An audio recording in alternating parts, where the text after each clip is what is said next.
My name's Marisha. I'm a self-published author from London and I have two books, Last Piece of Me and Finding Aaron. So my latest book is Last Piece of Me. It can be read as a standalone book, but it's a prequel to the first book, Finding Aaron, and it tells the story of two very different women who end up finding quite common ground.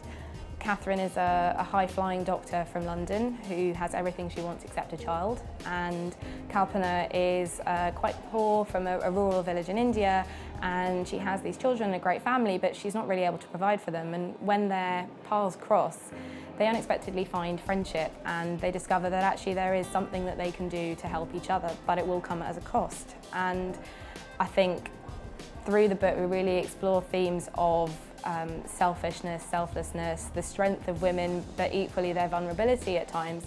And there's a kind of kinship, and I really wanted to explore that in that title. I think in my books the characters, the settings and the stories are inspired by things that I encounter in daily life. So I like to travel quite a lot. You'll often find quite exotic settings for some of my books.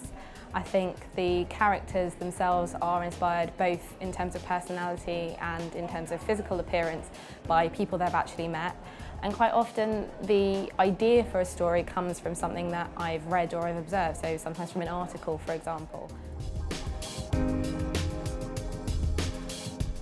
I think, like most authors, I was inspired by love of reading and of storytelling. So as a child I used to go to the library every Saturday morning and take out 3 books, and I think I fell in love with the escapism and the experience of being completely immersed in a world that wasn't real but felt real during the time that you're reading the book.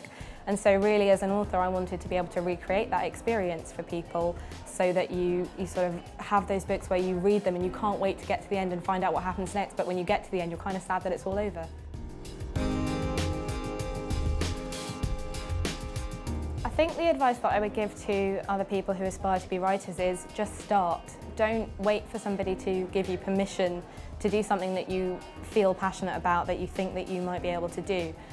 It's really easy to procrastinate, to find excuses, to think I need to do a course, or I need to attend lectures, or I need to read books about writing.